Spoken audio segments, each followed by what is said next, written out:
Based on today's weather, you'd think spring is on the way. 40s and even low 50s for some towns. Look at Portsmouth showing off with a 52-degree temperature today. But we know better than that. We have more winter on the way. In fact, our next winter storm is on our doorstep tonight. Here's what we can expect for Wednesday into Thursday. Snow arrives late morning on Wednesday into early afternoon, and initially everyone starts out with snow. We'll introduce the chance for some sleet and freezing rain. In fact, sleet and freezing rain is likely along southern and coastal zones.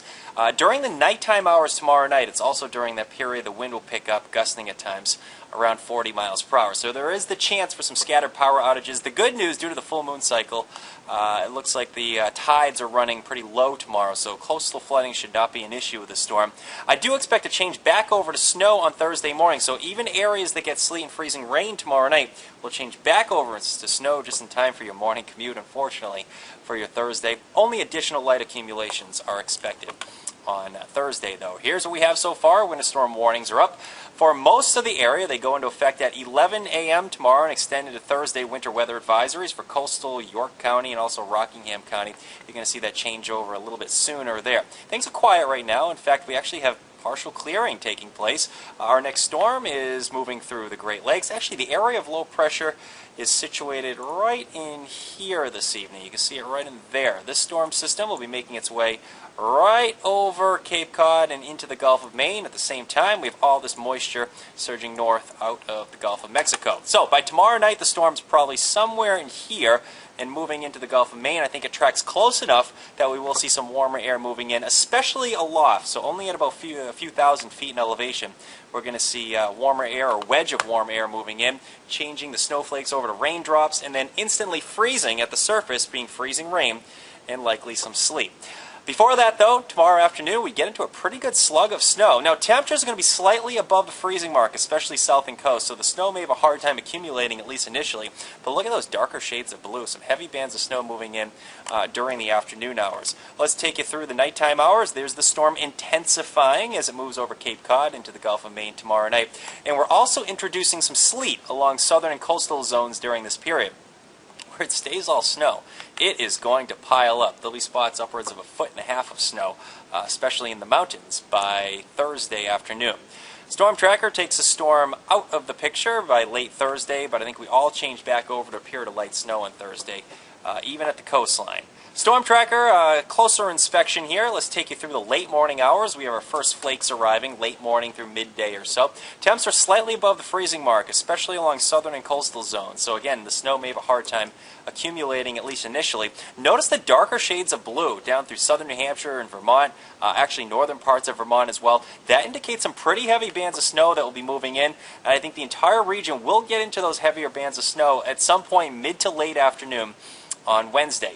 This is the evening hours, 7 o'clock or so Wednesday. Notice that pink or purple color right there? That's some sleet and freezing rain mixing in. Now, the biggest question remains, how far inland will that sleet make it? Obviously, where the sleet falls and the freezing rain falls, that's going to hold totals down as far as snowfall quite a bit. This may be a little bit too far inland. This is run off of a computer model we run in-house here called Microcast, initialized off of the North American model at 7 o'clock, or 8 o'clock this morning, I should say. So let's take you through the evening or late nighttime hours now. This is actually 1 o'clock in the morning. Notice still a fair amount of sleet for the coastal plain, and again, this line may be just a little bit too far to the west. We'll watch where that sets up tomorrow. Regardless, it looks like temperatures are going to cool significantly tomorrow night, late tomorrow night I'm talking about, after midnight, and extending into Thursday morning. So any leftover sleet and freezing rain will change back over to snow just in time for your morning commute on Thursday. Isn't that great the way it works out? So your evening commute Wednesday and your morning commute Thursday look to be the worst. Check out the temperature setup. We're actually quite a bit cooler with temps in the teens, and highs will struggle to get much above 20 degrees.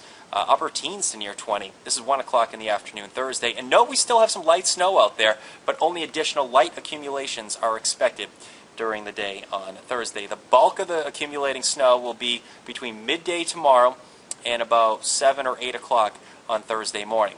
Notice Friday we have some sun returning, a welcome return to some sunshine here. Snowfall accumulation, this is run off of the RPM model. I think it's in decent shape.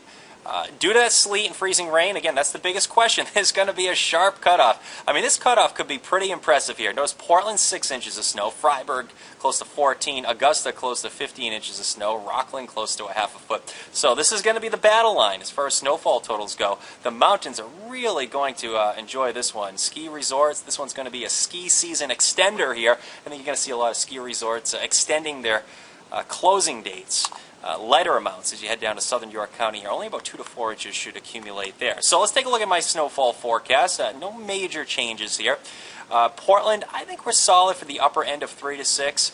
Again, we're going to see a fair amount of sleet and freezing rain mixing in. This is peninsulas and islands across the mid-coast, more of the same. Now you head inland up towards Brunswick, northern parts of Bath perhaps, up to Camden, Belfast, also back to the Sebago Lake region. Actually, it depends on what side of the lake you're on, I think, but it looks like most of the area should be in that 6 to 10 up to about the Lewiston area. Northern York County, you're involved in this as well.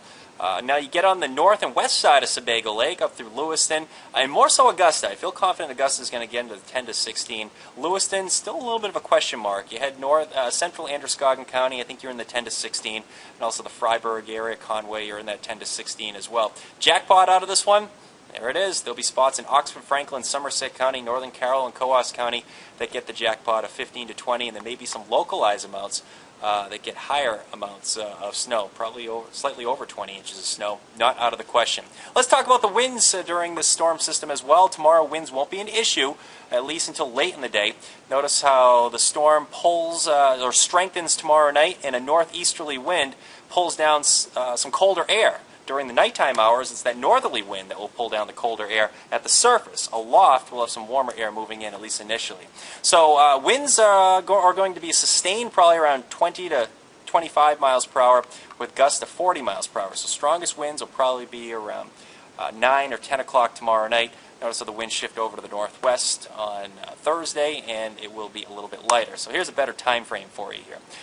So winds pick up, sustained around 15 miles per hour at 6 p.m., but the strongest wind, 10, 11, midnight or so tomorrow night, and I think we'll have frequent gusts around 40, so 35 to 45 mile per hour gusts appear to be in the cards. So scattered power outages are possible. Hey, we'll have some sun returning on Friday. We're looking forward to that. Lower 30s, so temps will be significantly colder than normal still. At least 40s return on Saturday.